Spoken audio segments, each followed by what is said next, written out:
ಸಿದ್ದರಾಮಯ್ಯ ಬಗ್ಗೆ ಬಿ.ಆರ್. ಪಾಟೀಲ್ ಸ್ಫೋಟಕ ಹೇಳಿಕೆಯನ್ನು ಕೊಟ್ಟಿದ್ದಾರೆ.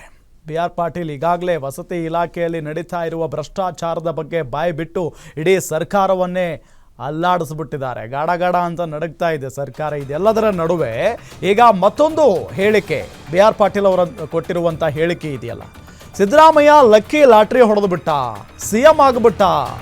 ಸಿದ್ದರಾಮಯ್ಯಗೆ ಸೋನಿಯಾ ಗಾಂಧಿ ಭೇಟಿ ಮಾಡಿಸಿದ್ದೆ ನಾನು, ಅವನ ಗ್ರಹಚಾರ ಚೆನ್ನಾಗಿತ್ತು, ಅವನು ಸಿಎಂ ಆಗಿಬಿಟ್ಟ. ನಮಗೆ ಗಾಡು ಇಲ್ಲ, ಫಾದರು ಇಲ್ಲ. ಸಿಎಂ ಬಲೆ ಅದೃಷ್ಟವಂತ ಅಂತ ಬಿ.ಆರ್. ಪಾಟೀಲ್ ಹೇಳಿಕೆಯನ್ನ ಕೊಟ್ಟಿದ್ದಾರೆ. ಫೋನ್ನಲ್ಲಿ ಆಪ್ತರ ಜೊತೆಗೆ ಮಾತನಾಡ್ತಾ ಇರುವಂತಹ ಸಂದರ್ಭದಲ್ಲಿ ಬಿ.ಆರ್. ಪಾಟೀಲ್ ಈ ರೀತಿಯಾದಂತಹ ಹೇಳಿಕೆಯನ್ನ ಕೊಟ್ಟಿರೋದು ಅಥವಾ ಮಾತನಾಡಿರೋದು. ಸಿದ್ದರಾಮಯ್ಯಗೆ ಲಾಟ್ರಿ ಹೊಡೆದ್ಬಿಡ್ತು, ಲಕ್ಕಿ ಲಾಟ್ರಿ ಹೊಡೆದು ಬಿಟ್ಟ ಸಿದ್ದರಾಮಯ್ಯ, ಸಿಎಂ ಆಗಿಬಿಟ್ಟ. ಸಿದ್ದರಾಮಯ್ಯ ಅವರಿಗೆ ಸೋನಿಯಾ ಗಾಂಧಿ ಅವರನ್ನ ಭೇಟಿ ಮಾಡಿಸಿದ್ದೆ ನಾನು, ಅವನ ಗ್ರಹಚಾರ ಚೆನ್ನಾಗಿತ್ತು, ಅವನು ಸಿಎಂ ಆಗಿಬಿಟ್ಟ.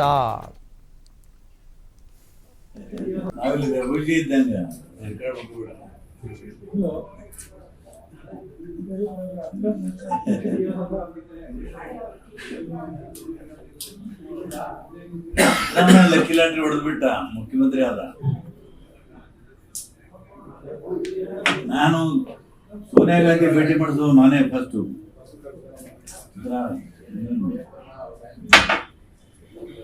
ಅವನ ಗ್ರಹಚಾರ ಚೆನ್ನಾಗಿತ್ತು, ಅವನು ಆಗ್ಬಿಟ್ಟ.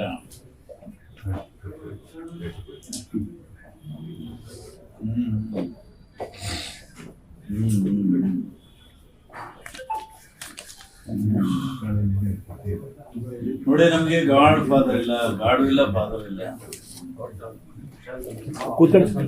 ನಾವಿಲ್ಲಿ ರುಚಿ ಇದ್ದಂಗ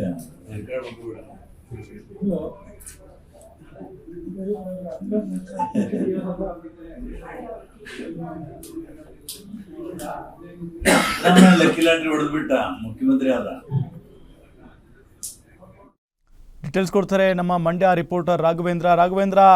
ಬಿ.ಆರ್. ಪಾಟೀಲ್ ಏನೋ ಮಾಡೋಂಗೆ ಕಾಣಿಸ್ತಿದ್ದಾರೆ ರಾಜ್ಯ ರಾಜಕಾರಣದಲ್ಲಿ. ಯಾಕೆ ಅಂತ ಹೇಳಿದ್ರೆ, ಮೊದಲು ವಸತಿ ಇಲಾಖೆಗೆ ಸಂಬಂಧಪಟ್ಟಂತೆ ಬಾಂಬ್ ಸಿಡಿಸಿದ್ರು, ಈಗ ಸಿದ್ದರಾಮಯ್ಯನವ್ರ ಬುಡಕ್ಕೇನೆ ಬಂದಿದ್ದಾರೆ. ಏನು ಮಾತನಾಡಿದ್ರು ಈ ಸಂದರ್ಭದಲ್ಲಿ, ಯಾರ ಜೊತೆಗೆ ಮಾತಾಡ್ತಾ ಇದ್ರಂತೆ, ಯಾವ ಕಾರಣಕ್ಕೆ ಈ ರೀತಿಯಾಗಿ ಮಾತನಾಡಿರೋದು?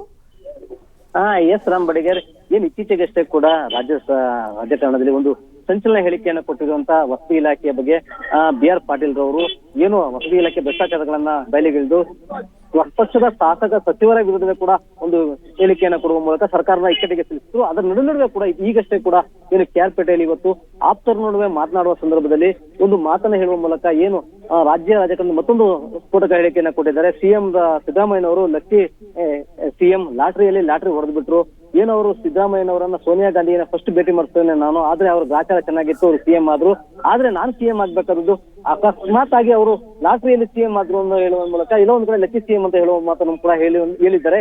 ಈ ಹೇಳಿಕೆ ಕೂಡ ಈಗ ಸಾಕಷ್ಟು ವೈರಲ್ ಆಗ್ತಿರುವಂತದ್ದು. ಯಾಕೆಂದ್ರೆ ಸಿಎಂ ಸಿದ್ದರಾಮಯ್ಯನವರ ವಿಚಾರಣೆ ಈಗ ಅವರು ಹೇಳ್ತಾ ತಮ್ಮ ಆಪ್ತರನ್ನೇ ಫೋನ್ನಲ್ಲಿ ಮಾತನಾಡುವ ಸಂದರ್ಭದಲ್ಲಿ ಈ ಹೇಳಿಕೆಯನ್ನ ನೀಡಿರುವಂತದ್ದು. ಇದೀಗ ಆ ಮಾತನ್ನೆಲ್ಲ ಹೇಳ್ತಾ ನನಗೆ ಯಾರು ಕೂಡ ಗಾಡ್ ಫಾದರ್ ಇಲ್ಲ, ಜೊತೆಗೆ ನಾನು ಈಗಾಗಲೇ ಕೂಡ ಏನು ಸುಜ್ಜಿವಾಲರನ್ನ ಮಾತನಾಡಿದ್ದೇನೆ. ಈ ಒಂದು ಏನೀಗ ಈಗಾಗಲೇ ಕೂಡ ಸೆಪ್ಟೆಂಬರ್ ಅಕ್ಟೋಬರ್ ನಲ್ಲಿ ಒಂದು ಕ್ರಾಂತಿ ಆಗುತ್ತೆ ಅನ್ನೋ ಮಾಹಿತಿಗಳನ್ನು ಕೂಡ ಈಗ ಸ್ವಪಕ್ಷ ಶಾಸಕರು ಹೇಳಿದ್ದಾರೆ. ಅದರ ನಡುವೆ ಕೂಡ ಈಗ ಸುಜ್ಜಿವಾಲರನ್ನ ಭೇಟಿ ಮಾಡಿ ನಾನು ಕೂಡ ಅಗತ್ಯ ಮಾಹಿತಿಗಳನ್ನ ಕೊಟ್ಟಿದ್ದೀನಿ. ಮುಂದಿನ ಏನಾದ್ರು ಅಕಸ್ಮಾತ್ ಏನಾದ್ರು ಕೂಡ ರಾಜ್ಯ ರಾಜಕಾರಣದಲ್ಲಿ ಪಕ್ಷದ ಹಿರಿತನದ ಮೇಲೆ ಆದಾದ ಮೇಲೆ ನನಗೂ ಕೂಡ ಸಿಎಂ ಅನ್ನು ಕೊಡ್ಲಿ ಅನ್ನೋ ಮಾತುಗಳನ್ನು ಕೂಡ ಈಗಾಗಲೇ ಅವರು ಮಾತನಾಡಿದರೆ ಅನ್ನೋ ಮಾತುಗಳು ಕೂಡ ರಾಜ್ಯ ರಾಜಕಾರಣದಲ್ಲಿ ಕೇಳಿ ಬರುತ್ತಂತೂ.